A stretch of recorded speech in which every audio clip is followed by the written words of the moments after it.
Friends, ఇప్పుడే అందిన వార్త. సీఎం రేవంత్ రెడ్డి సంచలన నిర్ణయం, మహిళలకు గుడ్ న్యూస్ అంటూ లేటెస్ట్ అప్డేట్ అయితే రావడం జరిగిందండి. ఆ వివరాలు ఏంటనేది వీడియో రూపంలో తెలుస్తున్నాం.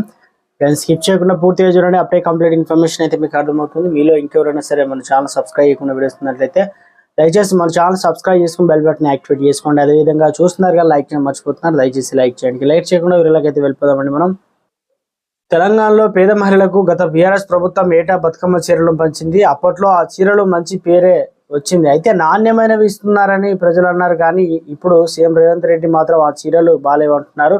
తాము మంచి డిజైన్లలో నాణ్యమైనవి ఇస్తామంటున్నారు.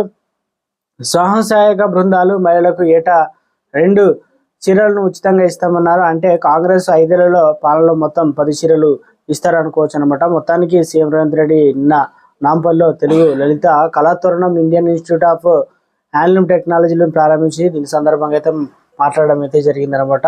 సో మొత్తం మీద అయితే ఒక వాదన అయితే ఉందన్నమాట. మొత్తానికి తెలంగాణ రాష్ట్రంలో బతుకమ్మ చీరల ప్లేస్లో వేరే అనగా నగదును ఇవ్వాలని ప్రభుత్వం భావిస్తున్నట్లు, 1500 కానీ 2000 రూపాయలు కానీ ఇవ్వాలని ప్రభుత్వం భావిస్తున్నట్లు ఉంది. మరి చూడాలి ఏ రకంగా ముందుకెళ్తారో. మొత్తానికి చీరలు కూడా క్వాలిటీ చీరలు ఇస్తామనే విధంగా అయితే చెప్పారు ఇక్కడైతే.